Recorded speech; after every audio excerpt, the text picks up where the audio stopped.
বকডাউন হয়ে আছে ইসরায়েলে।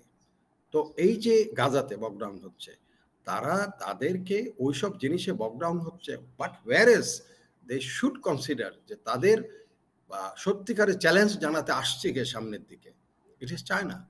সো এখানেই তারা ওই তার বইতে মূল সুরটা, যদি বইটার নামে হচ্ছে হ্যাজ চায়না ওয়ান, সেখানে বলা হচ্ছে যে yes it is going to B.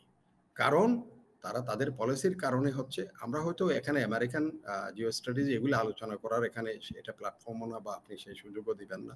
But কথা হচ্ছে এই যে ইন্দো প্যাসিফিককে নিয়ে, এই যে আমাদের অঞ্চলকে নিয়ে, বা এই যে আমাদের আশেপাশের দেশকে নিয়ে তারা যে ধরনের আমাদের উপরে যেমন চাপ সৃষ্টি করেছে, এই ইলেকশনের সময় বিভিন্ন ধরনের চাপ, আমাদের গণতন্ত্র শিক্ষা দিতে চায়, আমাদের অর্থনীতি শিক্ষা দিতে চায়, আমাদের রাজনীতি শিক্ষা দিতে চায়। ওয়ারেস তাদের দিকে যদি আমরা এখন নজর ফেরাই, তাহলে দেখা যাবে আমেরিকা সারা বিশ্বব্যাপী যে নোংরামি নষ্টামি করে যাচ্ছে, এই যে দেখেন জাতিসংঘে 142টা দেশ একসাথে বলতে, সেখানে তার বিপক্ষে গিয়ে তারা দাঁড়ায় একই সাথে।